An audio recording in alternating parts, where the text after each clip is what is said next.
The Forbidden History of Christianity: How a Pagan Emperor Rewrote the Bible.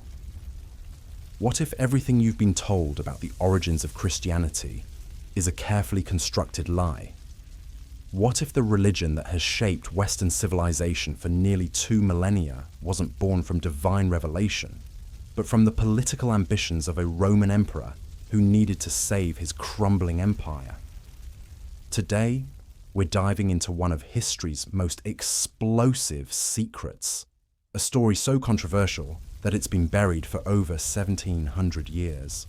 This isn't your typical Sunday school lesson. We're talking about forbidden manuscripts, political conspiracies, and religious cover-ups that reach all the way to the highest levels of the Vatican. By the end of this investigation, you'll never look at Christianity the same way again. But before we go any further, let me be crystal clear about something. This isn't an attack on faith itself. Millions of people find genuine meaning, purpose, and moral guidance in Christian teachings. What we're examining today is the historical reality behind how those teachings came to be. Because when you follow the evidence, when you dig beneath centuries of carefully crafted narratives, what you discover is absolutely mind-blowing. So grab a coffee, settle in, and prepare to have your worldview challenged. Because what I'm about to reveal will shake you to your core. Picture this. It's the year 312 AD, and the Roman Empire is literally falling apart at the seams. Not from barbarian invasions or economic collapse, but from something far more dangerous: religious chaos. Across the empire, hundreds of different religious groups are at each other's throats. Presbyterial factions are fighting over which gods to worship. Mystery cults are spreading like wildfire. The empire that once conquered the known world through military might is now being torn apart by competing beliefs. Enter Constantine the First. He's just become emperor, and he's facing the biggest challenge any Roman leader has ever confronted. His empire isn't just politically divided, it's spiritually shattered. And Constantine realizes something that will change the course of human history. If he can't unite his people under one religious banner, his empire will crumble into dust. But here's where the story gets really interesting. Constantine wasn't some deeply spiritual leader who experienced a divine vision. He was a calculating politician who understood that religion could be the ultimate tool of control. What he did next was nothing short of genius, and it involved the most audacious act of historical manipulation ever attempted. Now, I need you to understand something crucial. The Christianity you know today didn't exist in Constantine's time, not even close. What existed was a chaotic mess of competing religious groups, each with their own sacred texts, their own deities, and their own version of the truth. Some worshipped Mithra, a Persian god who was supposedly born of a virgin and died for humanity's sins. Others followed Krishna, an Eastern savior figure whose name literally translates to Christ in Sanskrit. Still others adhered to Druidic traditions from the British Isles, worshipping a deity called Jesus. Sound familiar? It should. Because Constantine was about to combine all of these into something completely new. The year is 325 AD, and Constantine has just issued an unprecedented decree. He's calling together representatives from every religious faction in the empire for what he's calling the Council of Nicaea. This gathering in the city of Bithynia would become the most consequential religious meeting in human history. But it wasn't a spiritual awakening. It was a political power play of staggering proportions. Picture the scene. Nearly 300 religious leaders from across the empire converging on this ancient city, each carrying scrolls and texts representing their particular beliefs. They brought with them over 2,000 different religious documents, 2,000, each representing different gods, different saviors, different versions of divine truth. The diversity was staggering. The conflict was inevitable. These weren't refined theologians debating subtle points of doctrine. These were rough, often uneducated religious leaders representing the masses, teaching a wild mixture of legends, paradoxes, and competing beliefs. They'd been at war with each other for decades, sometimes literally. And now Constantine expected them to somehow agree on a single, unified religion. The debates were fierce. Personal agendas clashed with cultural traditions. Eastern mysticism battled Western pragmatism.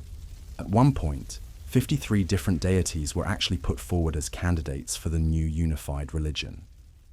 53. Zeus was on the table, so was Mithra, to Horus from Egypt, Krishna from India, even local tribal gods that most of the empire had never heard of.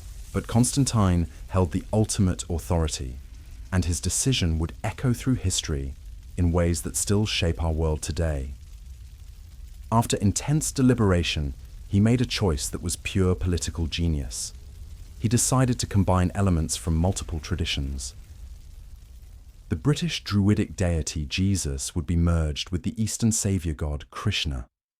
The result, Jesus Christ, a hybrid deity designed to appeal to both Western and Eastern factions of his empire. The vote was incredibly close. 161 presbyters approved the decision. 157 opposed it. That's right. The foundation of Christianity, as we know it, was decided by a margin of just 4 votes. 4 votes that would reshape human civilization. But Constantine wasn't finished. Creating a new deity was just the beginning. He needed a scripture to go with it. So he turned to his advisor, Eusebius, with an instruction that would have profound consequences. Search through all these religious texts and take whatever is good from each one. Combine the best elements into a single book that will serve as the foundation for our new religion. This wasn't divine inspiration. This was religious engineering on a massive scale. Eusebius and his team of scribes began the monumental task of weaving together myths, legends, and teachings from dozens of different traditions. They borrowed the virgin birth narrative from Mithraism. They adapted resurrection stories from Egyptian mythology. They incorporated moral teachings from Greek philosophy. They even lifted entire passages from Hindu epics and Persian apocalyptic literature. The result was the first compilation of what would eventually become the New Testament. 50 beautifully crafted copies were produced and distributed throughout the empire. But here's the crucial point that most people don't understand. These weren't historical accounts of actual events. They were carefully constructed narratives designed to serve Constantine's political purposes. And it worked brilliantly. The new religion provided the unity Constantine desperately needed. Different factions could see elements of their own beliefs reflected in the new scripture. Eastern followers recognized Krishna-like qualities in the new Christ figure. Western adherents found familiar Druidic elements. The empire finally had a unifying force. But the story doesn't end there, because what Constantine created was just the beginning. Over the following centuries, the Church would continue to modify, edit, and expand these texts to serve its evolving needs. The New Testament you might have on your shelf today bears little resemblance to those original 50 copies that Eusebius created. How do we know all this? Because the evidence has been hiding in plain sight for over a century. In 1859, a German scholar named Constantine Tischendorf made a discovery that shook the foundations of Christianity. Deep in a monastery on the Sinai Peninsula, he found something extraordinary. The oldest complete Bible known to exist. The Codex Sinaiticus, dating back to the 4th century, just decades after Constantine's council. What Tischendorf discovered was earth-shattering. This ancient Bible was dramatically different from modern versions. Key stories that form the backbone of Christian belief were simply missing. The resurrection of Jesus, not there in the original version of Mark's Gospel. The ascension into heaven, absent from the earliest manuscripts. The virgin birth. not mentioned in the oldest texts. Even more shocking, Tischendorf found evidence of massive editorial changes. Over 14,000 alterations between the ancient manuscript and modern New Testaments. 14,000. Entire passages had been added, removed, or completely rewritten. The Gospel of Luke had gained 10,000 additional words compared to its earliest version. 10,000 words that weren't there originally. This wasn't the work of scribal errors or innocent copying mistakes. These were deliberate, systematic changes made over centuries to transform Constantine's political creation into what we recognize as modern Christianity. The Church had essentially rewritten its own history, backdating later editions to make them appear original and divinely inspired. But here's where it gets really disturbing. The Church knew about these changes. They've always known. In fact, they've been actively involved in covering them up for over a millennium. In 1198, Pope Innocent III established what became known as the Vatican Secret Archives, restricting access to early Christian documents. In 1562, Pope Pius IV created the Index of Forbidden Books, systematically suppressing or altering early church records that contradicted official doctrine. Think about the implications of this. We're talking about an institution that has shaped the beliefs of billions of people, influenced wars, determined moral codes, and claimed divine authority, all while knowing that its foundational texts were essentially fabricated for political purposes. The evidence keeps mounting.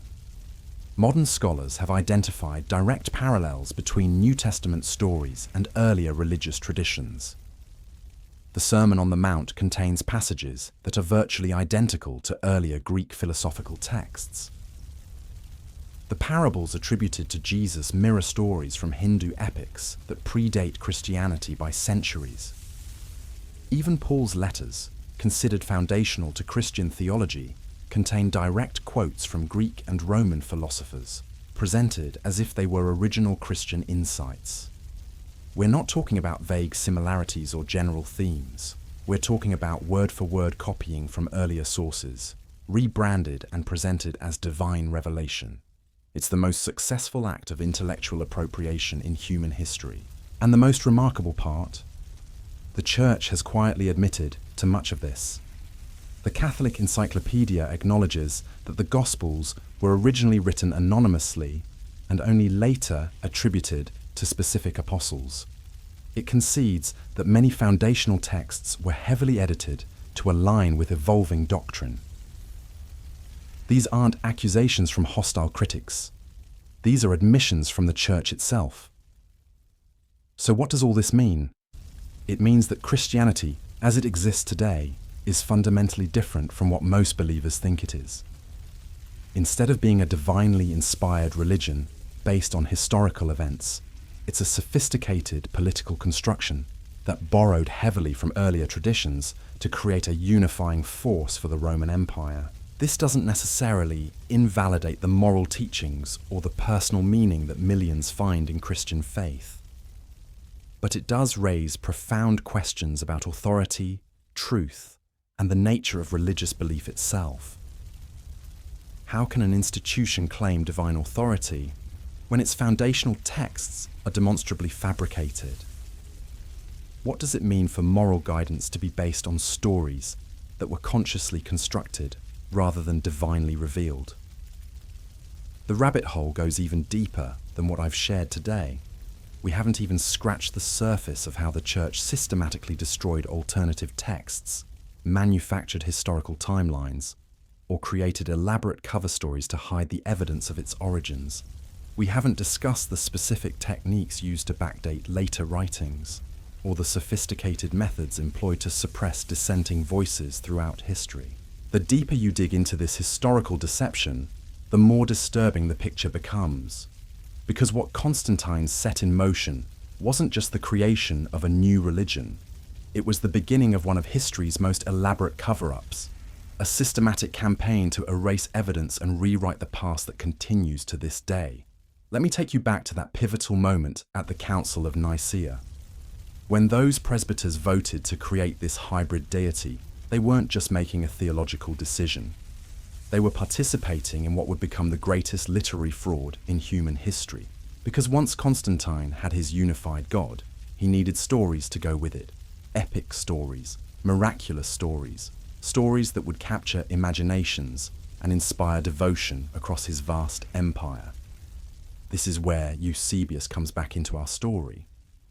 Constantine's chief advisor wasn't just tasked with compiling existing religious texts. He was essentially commissioned to create a religious bestseller from scratch. Think of him as history's first ghostwriter, except instead of writing for a celebrity, he was crafting the biography of a god. The process was methodical and calculated. Eusebius and his team of scribes had access to the greatest library of religious literature ever assembled. They had creation myths from Egypt, hero stories from Greece, prophecies from Persia, philosophical treatises from India.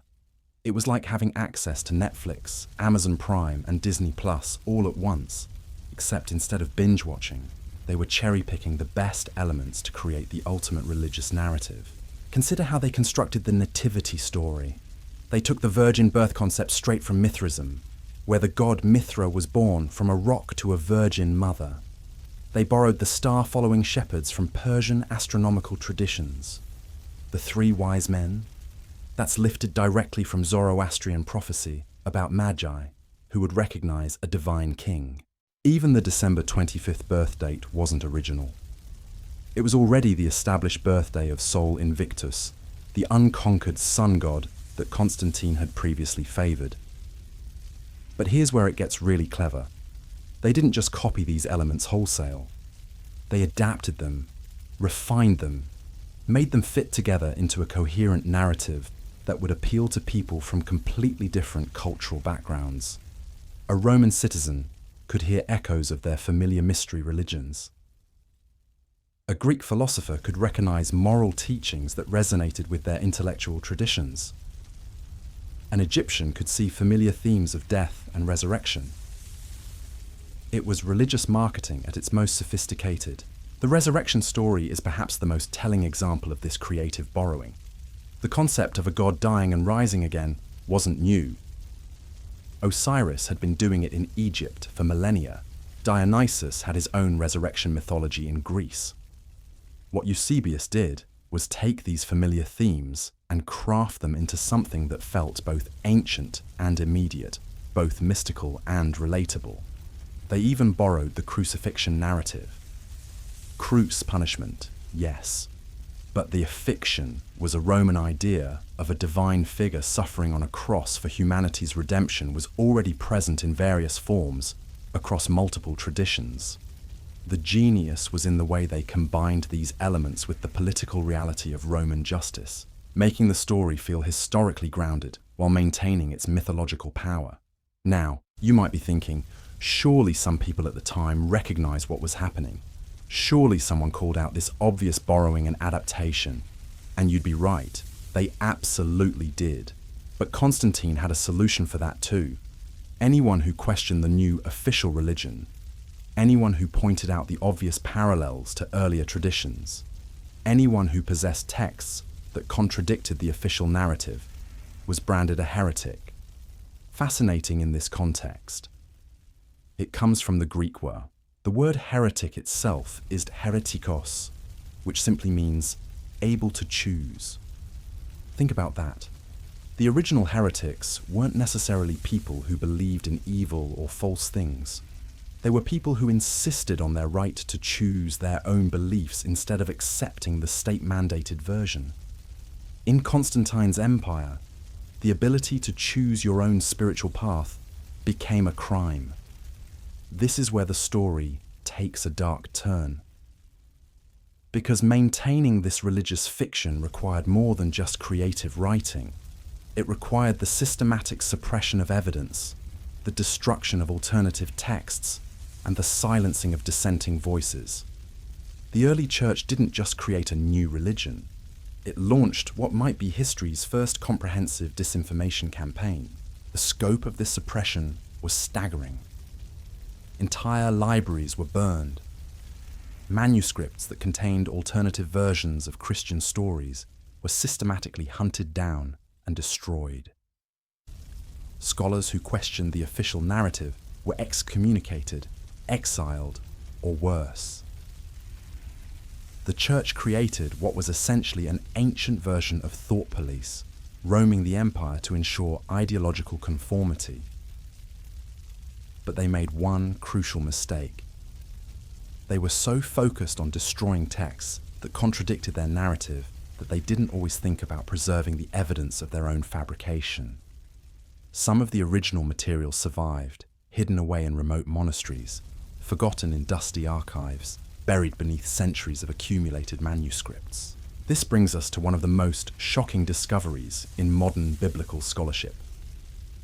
When Dr. Tischendorf found that ancient Bible at St. Catherine's Monastery, he wasn't just discovering an old book. He was uncovering the smoking gun that proved centuries of deliberate deception. The Codex Sinaiticus wasn't just different from modern Bibles in minor ways. It was fundamentally different in its most crucial elements. The Gospel of Mark, which most scholars consider the earliest gospel, originally ended with the women finding an empty tomb and running away in fear. That's it. No resurrection appearances, no Great Commission, no triumphant ending, just confusion and terror. Everything that Christians today consider essential to the Easter story, the very foundation of their faith, was added later. We're not talking about subtle theological differences. We're talking about the complete absence of what are now considered the most important events in human history. The implications of this are staggering. If the resurrection appearances were later additions, if the ascension into heaven was a fabrication, if even the virgin birth was a retrofit, then what exactly was original to the story? What, if anything, was based on actual historical events, rather than creative religious fiction? Modern textual analysis has revealed the layers of editing like an archaeological dig through literature. Scholars can now identify different editorial hands, trace the evolution of stories across centuries, and pinpoint exactly when specific passages were inserted into the text. It's like having a time-lapse video of how a religion was constructed piece by piece. Take the Gospel of Luke, for instance. The version we have today contains roughly 10,000 more words than the earliest manuscripts. 10,000 words that were added over centuries to flesh out the story, to answer theological questions that later generations found important, to align the narrative with evolving church doctrine. It's the literary equivalent of a director's cut, except the additions were presented as having been there all along.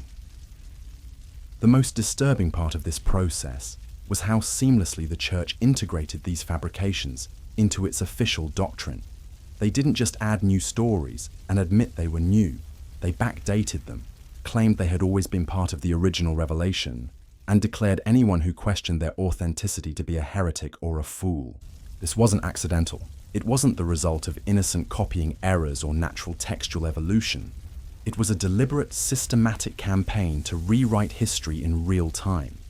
The church was essentially practicing what we would now call historical revisionism on a massive scale, except they were doing it to their own foundational documents.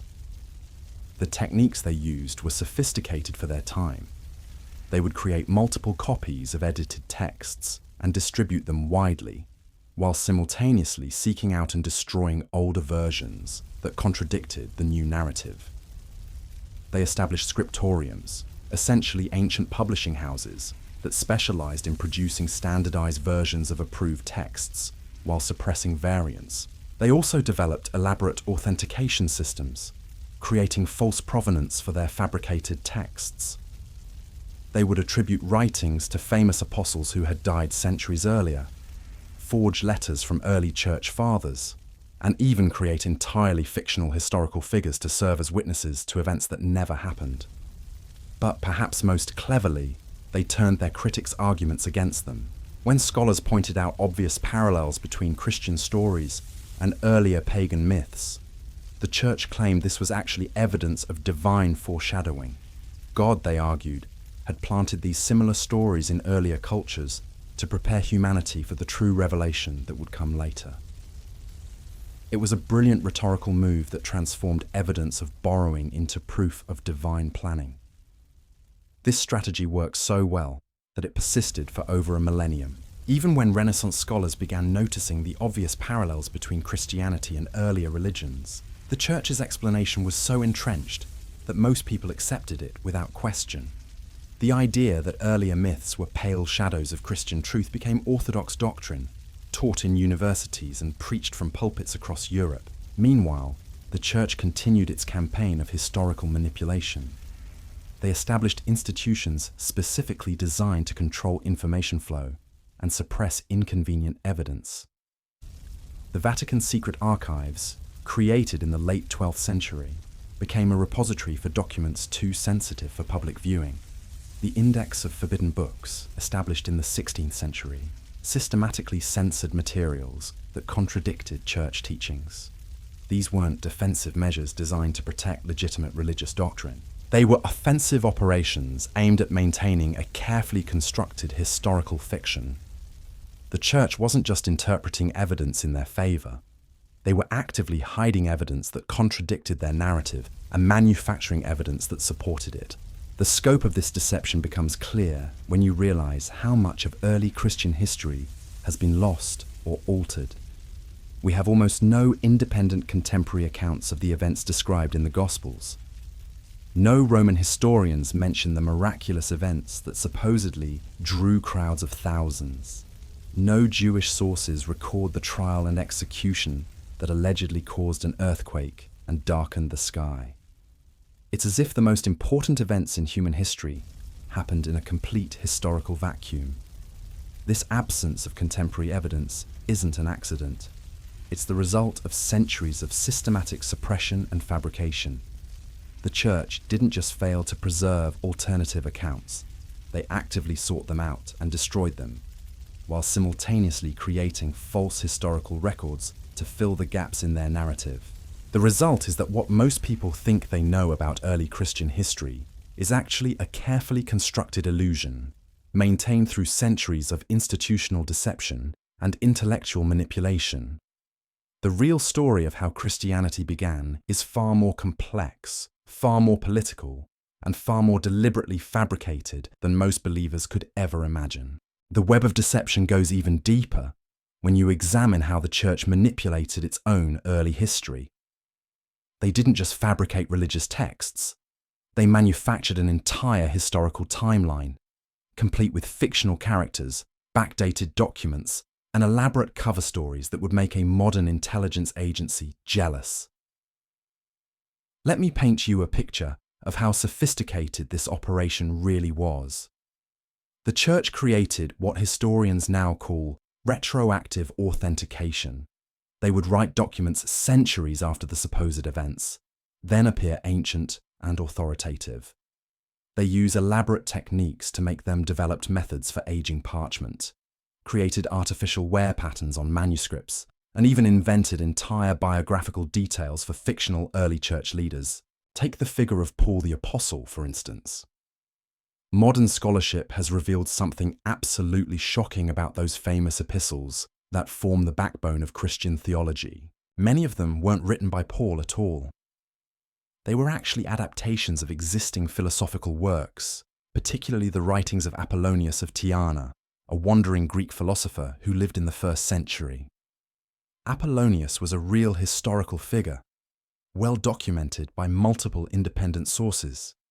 He travelled throughout the Roman Empire, teaching a form of reformed Pythagorean philosophy, performing what his followers considered miraculous healings, and attracting large crowds with his charismatic speaking style. Sound familiar? It should, because his biographical details were systematically borrowed and retrofitted to create the Apostle Paul. The Church took Apollonius's genuine letters, which dealt with philosophical and ethical questions, and simply rebranded them as Christian epistles.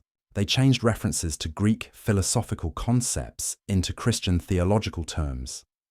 They replaced Apollonius's discussions of Pythagorean number mysticism with Christian symbolism. They transformed his ethical teachings about virtue and wisdom into doctrines about faith and salvation. This wasn't subtle adaptation. This was wholesale intellectual theft on a massive scale. Entire passages from Apollonius's authentic writings appear word for word in what are now considered foundational Christian texts. The famous passage about love in 1 Corinthians. That's lifted directly from Apollonius's letter to the philosophers of Ephesus. The description of spiritual gifts and their proper use, borrowed from his treatise on the different forms of wisdom. But here's what makes this even more disturbing. The church didn't just steal these ideas and present them as Christian originals. They systematically destroyed Apollonius's actual writings to cover their tracks. Today, we have only fragments of his genuine works, preserved mostly in quotations by later authors, who cited him before the church's suppression campaign reached them. This pattern of theft and destruction repeated itself across the ancient world. Wherever the church found existing philosophical or religious traditions that contained useful material, they would appropriate what served their purposes and eliminate what didn't. They strip-mined the intellectual heritage of the classical world, keeping the gems and burying the evidence of where they found them. The process was so thorough that most people today have no idea how much of what they consider uniquely Christian wisdom actually originated in earlier traditions. The Golden Rule. That's from Confucius, 5 centuries before Christianity. The concept of loving your enemies, found in Buddhist teachings that predate Jesus by hundreds of years. Even the Lord's Prayer contains elements borrowed directly from earlier Jewish and pagan prayer formulas. But the church's fabrication efforts went beyond just borrowing existing material. They also created entirely fictional historical events to support their narrative. The persecution of Christians under Roman emperors, for example, was vastly exaggerated and in some cases completely invented. Don't get me wrong, there were certainly instances of conflict between early Christian communities and Roman authorities. But the systematic, empire-wide persecution that the church claims shaped its early history. That's largely fictional. Roman records, which are extensive and detailed about legal proceedings and imperial policies, contain very little evidence of the massive anti-Christian campaigns that supposedly defined the first 3 centuries after Christ. What actually happened was much more mundane. Early Christian groups were occasionally prosecuted for specific crimes like tax evasion, disturbing the peace, or refusing to participate in civic duties. These isolated incidents were then woven together by later church historians into a grand narrative of religious persecution that justified the church's eventual rise to power. The story of martyrdom became a particularly powerful tool for the church.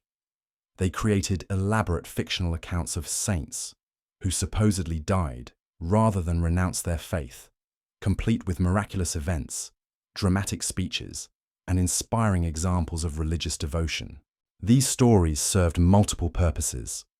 They provided role models for believers, justified the church's claims to moral authority, and created a sense of historical continuity that linked contemporary Christianity to its supposed apostolic origins.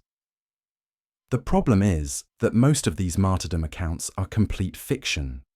Modern historical analysis has shown that the vast majority of early Christian martyr stories were created centuries after the supposed events, often borrowing details from earlier pagan hero cults and mystery religions. The church essentially created a fictional pantheon of Christian heroes to compete with the traditional Roman and Greek mythological figures that still captured popular imagination.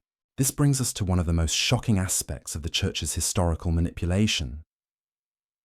They didn't just fabricate the distant past. They continued creating false historical records well into the medieval period, constantly revising and expanding their narrative to meet contemporary political needs. The donation of Constantine, for example, was a forged document that claimed the Roman emperor had given the Pope temporal authority over the entire Western Roman Empire. This fabrication was used for centuries to justify papal political power until Renaissance scholars finally proved it was a fake. But by then, it had already served its purpose, establishing precedents and expectations that shaped European politics for over 1,000 years. The Church also created false genealogies connecting contemporary religious leaders to the apostles, forged letters from early church fathers supporting later doctrinal developments, and even manufactured archaeological evidence to support their historical claims. They established entire industries devoted to creating religious relics, producing thousands of fragments of the true cross, enough pieces of saints' bones to reconstruct entire armies of holy people, and miraculous objects with completely fictional provenance. What makes this systematic deception so remarkable is how well it worked. The Church didn't just fool uneducated peasants and gullible believers. They convinced scholars, intellectuals, and even skeptical investigators for over a millennium. Their fabrication techniques were so sophisticated, their narrative control so complete, that even people who had good reason to be suspicious often accepted the official story. This success wasn't accidental.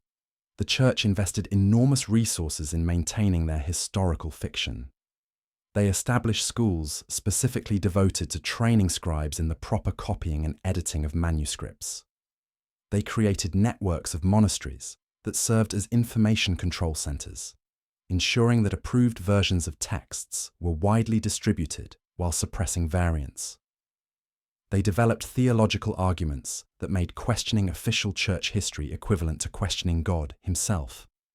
But perhaps most importantly, they understood something about human psychology that modern propagandists would recognize immediately. People want to believe compelling stories, especially stories that give their lives meaning and purpose. The Church didn't just offer theological doctrine. They offered a complete worldview, a grand narrative that explained human history, provided moral guidance, and promised ultimate justice and redemption. The fabricated history wasn't just window dressing for this worldview. It was essential to its psychological power. People needed to believe that their faith was rooted in actual historical events, that their moral teachings came from divine revelation, that their religious authorities could trace their legitimacy back to the original apostles. The Church understood that faith built on acknowledged fiction would never have the same emotional and psychological impact as faith built on purported historical fact. This is why the evidence of fabrication is so devastating to traditional Christian claims. It's not just that specific stories were borrowed or embellished, it's that the entire historical foundation of the religion was consciously constructed rather than divinely revealed. Every major element of the Christian narrative, from the virgin birth to the resurrection, from the apostolic succession to the persecution accounts, shows evidence of deliberate fabrication designed to serve specific political and psychological purposes. The implications of this historical manipulation extend far beyond religious belief. They raise fundamental questions about authority, truth, and the nature of historical knowledge itself. If one of the most powerful and influential institutions in human history was built on systematic deception, what does that tell us about other claims to authority and legitimacy? How many other historical narratives that we take for granted might actually be carefully constructed fictions designed to serve particular interests? The Church's fabrication campaign was so successful that it essentially created a parallel version of ancient history that millions of people still accept as fact. They didn't just influence how people understood religion, they shaped how entire civilizations understood their past, their identity, and their relationship to truth itself. And the most disturbing part? Much of this evidence has been available to scholars for over a century. The discoveries at St. Catherine's Monastery, the textual analysis revealing layers of editorial changes, the identification of borrowed passages from earlier sources, all of this has been documented in academic literature for generations. Yet somehow, the broader public has remained largely unaware of these findings, continuing to accept historical narratives that scholars have long known to be fabricated. This disconnect between academic knowledge and popular belief isn't accidental. It's the result of continued institutional efforts to suppress and marginalize inconvenient evidence. The same patterns of information control that the early church pioneered continue to operate today, though in more subtle and sophisticated forms. The Vatican secret archives still exist, still restricting access to potentially damaging historical documents.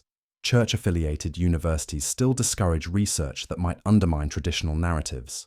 Religious authorities still dismiss scholarly findings that contradict official doctrine, often without seriously engaging with the evidence. Meanwhile, the fabricated version of Christian history continues to be taught in schools, preached from pulpits, and accepted by billions of people who have no idea how extensively the historical record has been manipulated. The success of Constantine's political project has been so complete that most people can't even imagine Christianity without the fictional elements that were added centuries after its supposed founding. But the truth has a way of surfacing, even when powerful institutions try to bury it. The evidence of fabrication keeps accumulating, the scholarly consensus keeps shifting, and more people are beginning to ask uncomfortable questions about the historical foundations of their beliefs. The carefully constructed narrative that has shaped Western civilization for nearly 2 millennia is finally beginning to crack under the weight of its own contradictions. What happens when that narrative finally collapses? When the general public becomes aware of the systematic deception that underlies one of history's most influential institutions? The implications are staggering, not just for religious belief, but for our entire understanding of truth, authority, and historical knowledge. The answer might already be unfolding before our eyes, because what we're witnessing today isn't just an academic debate about ancient manuscripts. It's the beginning of a fundamental shift in how humanity understands one of its most foundational institutions. Let me show you exactly how deep this fabrication goes by examining one of the most sacred Christian holidays. Christmas, December 25th, the supposed birthday of Jesus Christ. Except here's the problem. Early Christian communities had absolutely no idea when Jesus was supposedly born. The Gospels don't give a date. Early church fathers never celebrated a birthday. For the first 3 centuries of Christianity's existence, December 25th had nothing whatsoever to do with Jesus. So where did this date come from? It was the birthday of Sol Invictus, the unconquered sun, Constantine's favorite deity before he created Christianity. December 25th was already the most important religious holiday in the Roman Empire, marking the winter solstice when the sun began its return to strength. Constantine simply transferred this existing celebration to his new hybrid god. But it gets even more calculated than that. The church didn't just steal the date. They systematically appropriated every major element of the winter solstice festival and rebranded it as Christian. The gift-giving traditions? Borrowed from Roman Saturnalia. The evergreen trees and holly decorations, lifted directly from Germanic and Celtic winter ceremonies. Even the star on top of the Christmas tree comes from ancient astronomical celebrations of the winter solstice. The nativity story itself reads like a greatest hits compilation of earlier religious traditions. The star announcing a divine birth. That's straight from Persian astrology, where celestial events routinely announce the arrival of important figures. The 3 wise men following the star. Those are the Zoroastrian magi, religious figures who were already established in Persian traditions centuries before Christianity existed. The shepherds receiving angelic announcements? That narrative appears in multiple earlier traditions, from Roman pastoral poetry to Egyptian religious texts about divine messengers appearing to humble workers. Even the manger birth in a stable was borrowed from existing stories about gods being born in humble circumstances to demonstrate their connection to common people. What Eusebius and his team did was essentially create a religious remix, taking familiar elements that would resonate with people across the empire and weaving them into a coherent narrative that felt both new and ancient at the same time. It was storytelling as political engineering, designed to give Constantine's subjects something they could embrace without completely abandoning their existing cultural traditions. The Easter story follows the same pattern, the resurrection narrative that forms the absolute core of Christian belief. It's a direct adaptation of mystery religion themes that were already popular throughout the Mediterranean. Dionysus died and was reborn. Osiris was murdered and resurrected. Mithra conquered death and ascended to heaven. These weren't obscure beliefs. They were mainstream religious ideas that millions of people already accepted as spiritual truth. What the church did was take these familiar resurrection themes and give them a specific historical setting, complete with named characters, geographic locations, and detailed chronologies. Instead of mythological time, they placed the story in recent history. Instead of supernatural realms, they set it in recognizable places like Jerusalem and Galilee. This gave the borrowed narrative a sense of historical authenticity that the older myths lacked. But here's where the deception becomes truly sophisticated.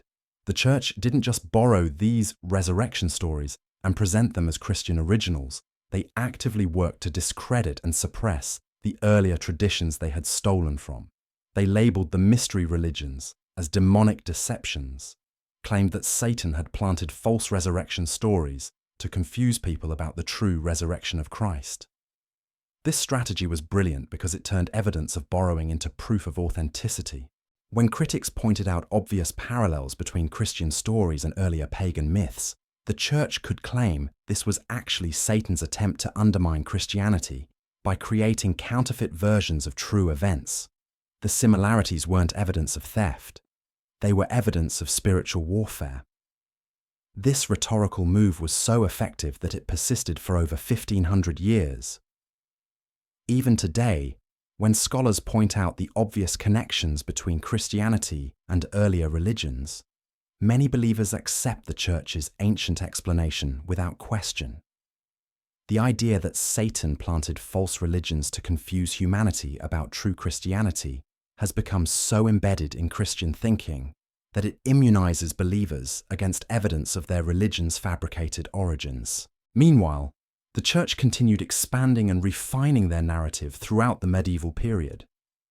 They didn't just create the original Christian story and then preserve it unchanged. They kept adding new elements, developing new doctrines, and inventing new historical details whenever their political situation required it.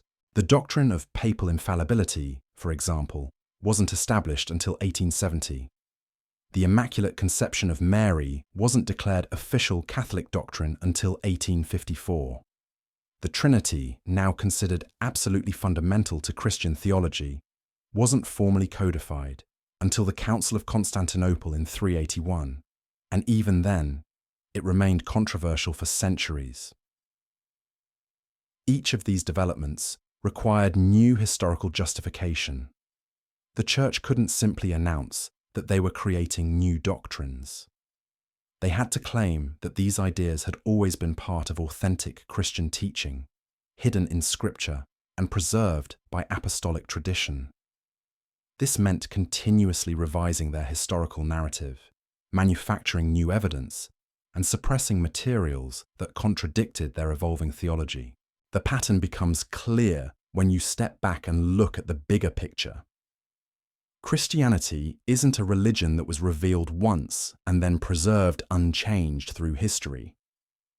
It's a constantly evolving political and theological system that has continuously reinvented itself to meet changing circumstances, all while claiming to represent unchanging divine truth.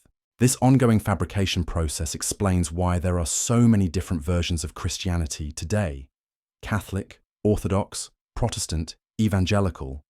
Each represents a different stage in this continuous process of adaptation and reinvention.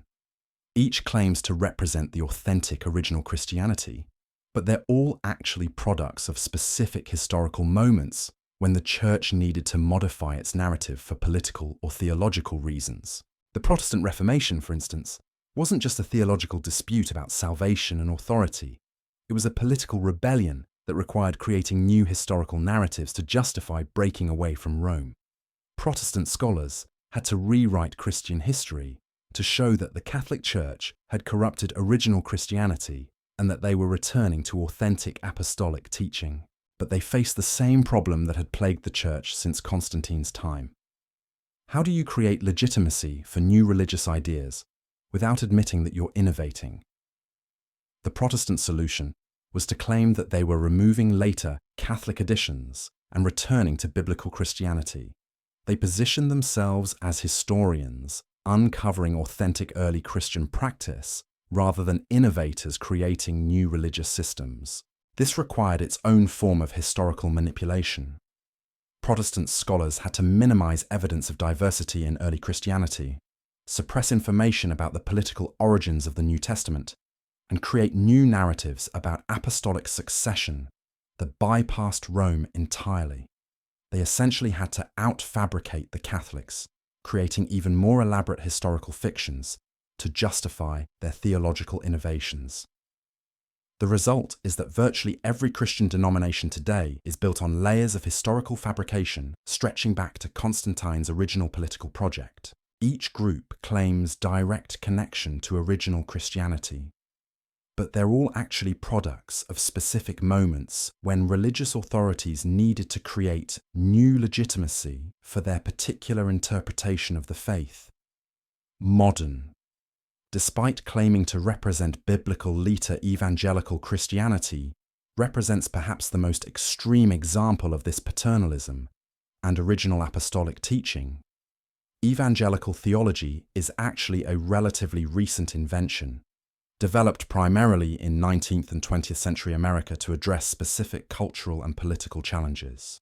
The doctrine of biblical inerrancy, now considered fundamental to evangelical identity, wasn't widely accepted until the late 1800s. The emphasis on personal salvation through accepting Jesus as personal savior developed during American revival movements and has little connection to earlier Christian practice. Even the evangelical interpretation of biblical prophecy, with its focus on end-time scenarios and the rapture, was largely invented by 19th century theologians like John Nelson Darby and popularized through institutions like Dallas Theological Seminary. Yet evangelical leaders present these relatively recent innovations as if they represent authentic first-century Christianity, unchanged since the time of the apostles. They've essentially created their own version of the same historical fiction that has characterized Christianity since Constantine, complete with manufactured connections to ancient practice and suppression of evidence that contradicts their narrative. This pattern of continuous fabrication and historical revision explains why biblical scholarship has had so little impact on popular Christian belief. It's not that the evidence for fabrication is weak or controversial among experts. The scholarly consensus about the constructed nature of Christian origins is actually quite strong and has been building for over centuries. The probleming this evidence would require admitting that the entire institutional structure of Christianity is built on systematic deception. Church leaders, seminary professors, and religious authorities would have to confess that they've been teaching historical narratives they know to be false. The financial, social, and psychological costs of such honesty would be catastrophic for religious institutions. So instead, they've developed sophisticated strategies for compartmentalizing scholarly knowledge and popular belief. Seminary students learn about textual criticism and historical analysis, but they're taught to interpret this evidence in ways that don't threaten traditional faith claims. Scholars are encouraged to focus on narrow technical questions rather than drawing broader conclusions about Christian origins. Academic findings are kept within professional circles, while popular religious education continues to present fabricated historical narratives as unquestioned fact. This system of institutional knowledge management has been remarkably effective at preserving religious authority, despite overwhelming evidence of historical manipulation. Most believers remain completely unaware that the historical foundations of their faith have been systematically debunked by generations of scholarly research. They continue to accept fabricated narratives created by Constantine's political project as if they were established historical facts. But this compartmentalization is becoming increasingly difficult to maintain in the information age. Academic research is more accessible than ever before. Independent scholars are publishing findings without institutional constraints. Digital archives are making primary sources available to anyone with internet access.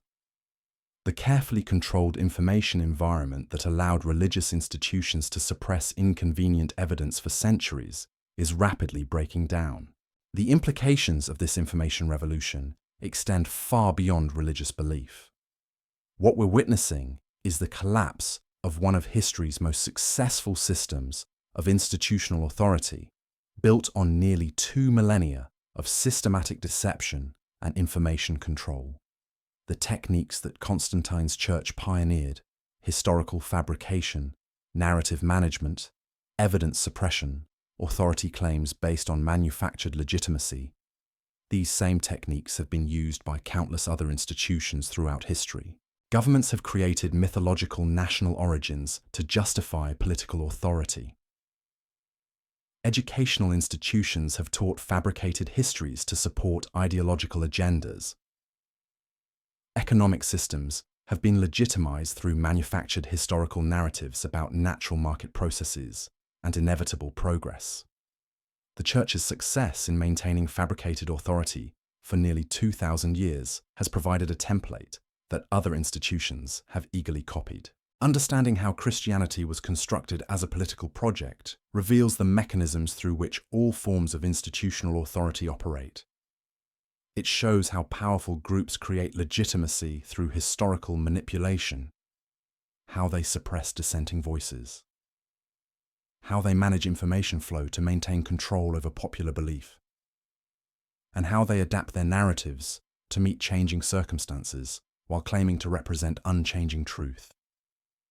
The evidence that Christianity was fabricated by Constantine for political purposes isn't just important for understanding religious history, it's a you understand the interests.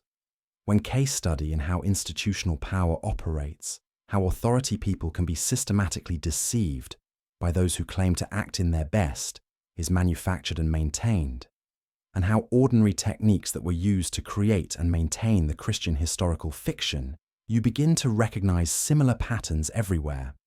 Political movements that claim ancient legitimacy for recent innovations.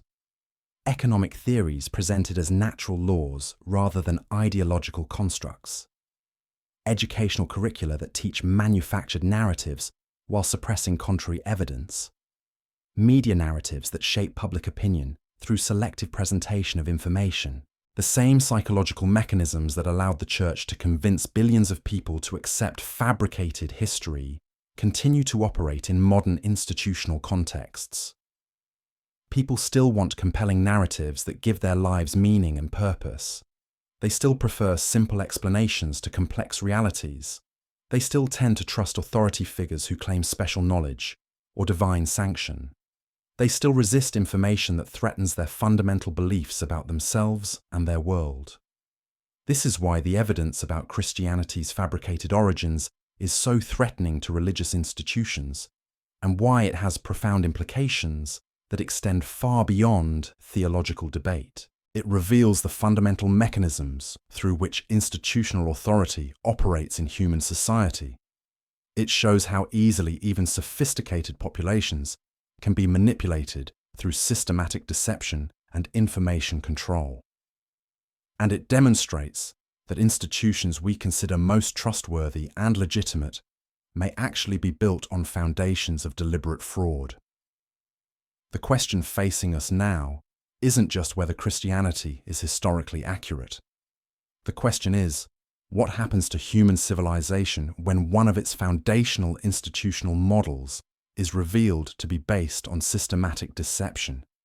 How do we rebuild trust in authority when we discover that authority has been systematically abusing that trust for nearly 2 millennia?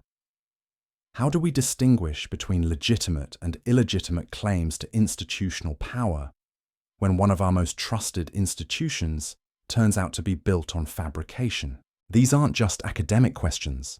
They're practical challenges that will shape the future of human society as information becomes more accessible and institutional deception becomes harder to maintain.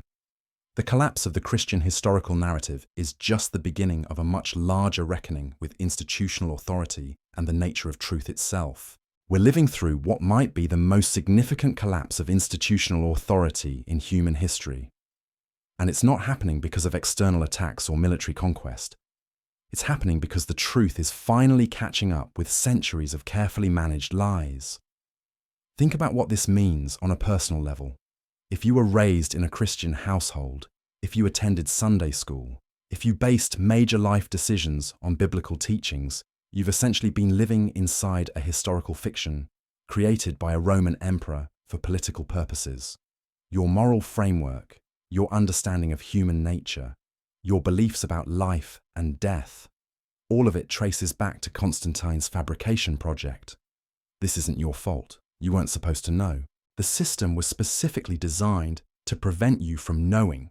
Generations of religious authorities, seminary professors, and church leaders have maintained this deception not necessarily out of malice, but because admitting the truth would destroy the entire institutional structure they've devoted their lives to defending. But here's where it gets really personal.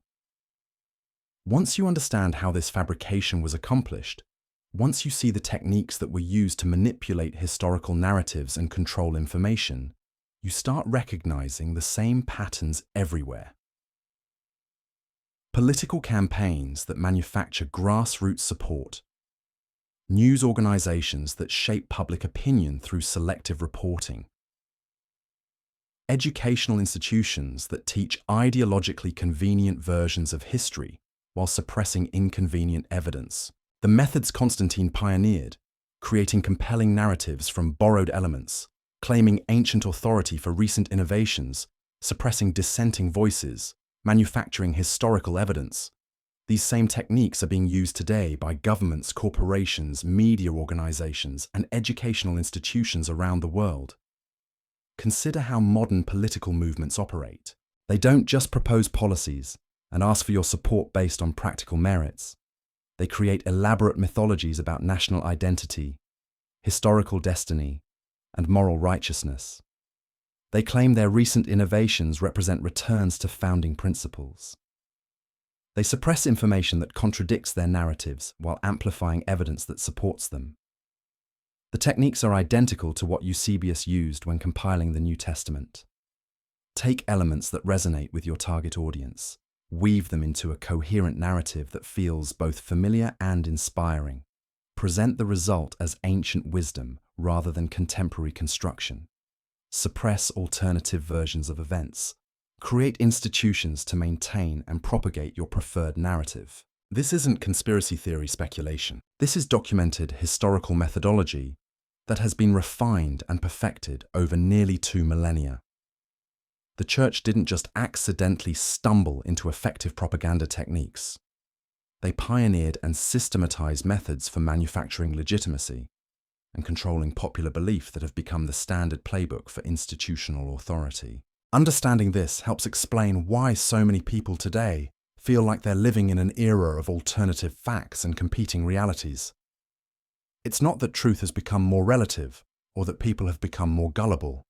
It's that the information control systems that once allowed institutions to maintain unified narratives are breaking down, revealing the underlying fabrication and manipulation that was always there.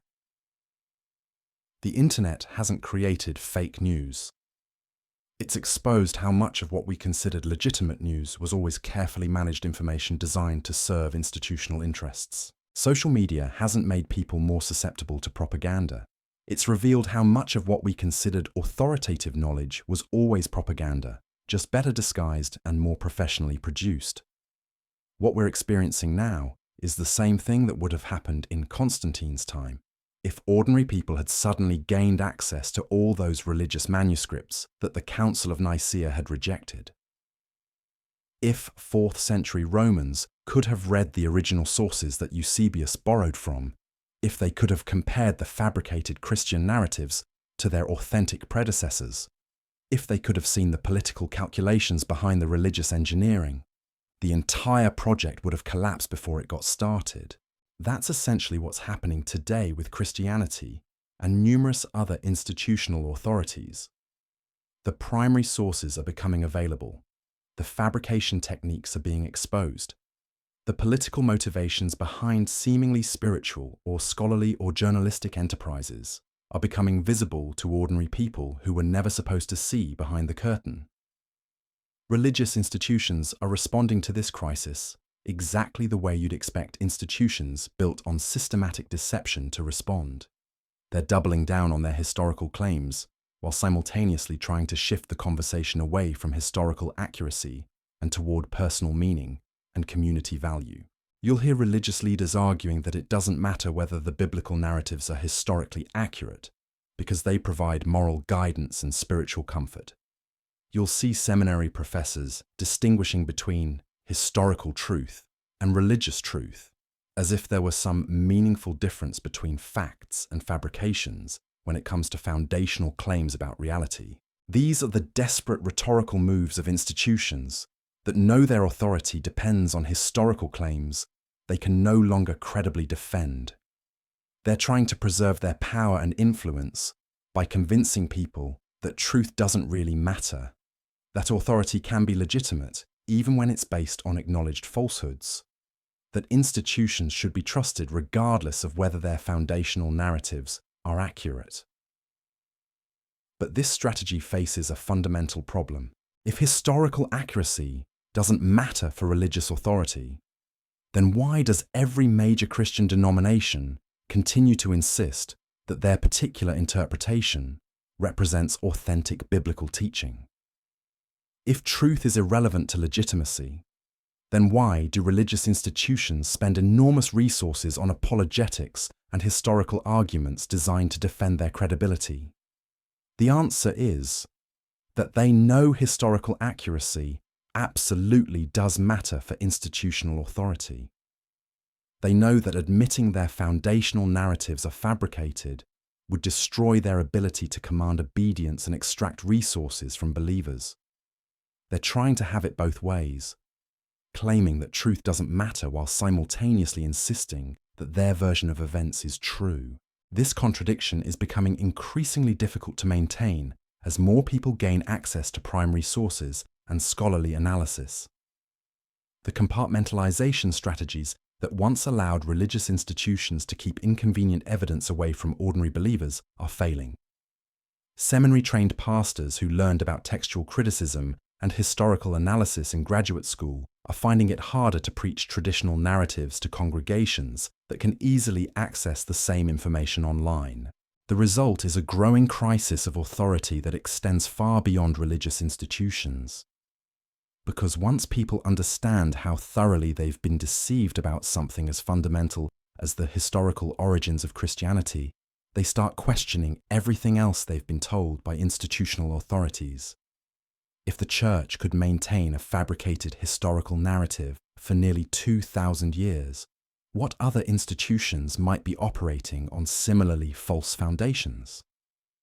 If religious leaders could systematically deceive billions of people while claiming moral authority, what does that say about the credibility of other authority figures who make similar claims? These questions are already reshaping political, educational, and media landscapes around the world.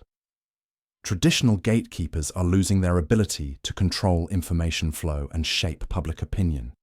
Established authorities are finding their credibility challenged by people who have access to primary sources and alternative perspectives that were once carefully suppressed. So what we're witnessing isn't just the collapse of a religious narrative. We're watching the unraveling of the entire model of institutional authority that Constantine created 17 centuries ago. The same techniques of fabrication, suppression, and narrative control that built Christianity have been used to construct countless other systems of power throughout history. And now, for the first time in nearly 2 millennia, ordinary people have the tools to see through the deception. The truth about Christianity's origins isn't just a historical curiosity, it's a masterclass in how institutional power really works, how authority is manufactured, and how easily entire civilizations can be built on carefully constructed lies. Once you understand how Constantine's political project became the world's largest religion, you'll never look at claims to authority the same way again. The question now isn't whether these revelations will reshape our world. They already are. The question is whether we'll learn from this history of deception or repeat it. Because the techniques that created Christianity are still being used today, and until we recognize them for what they are, we'll keep falling for the same old tricks that have been fooling humanity for centuries. The empire of lies that Constantine built is finally crumbling. What we build in its place will determine whether future generations inherit truth, or just more sophisticated versions of the same ancient deceptions.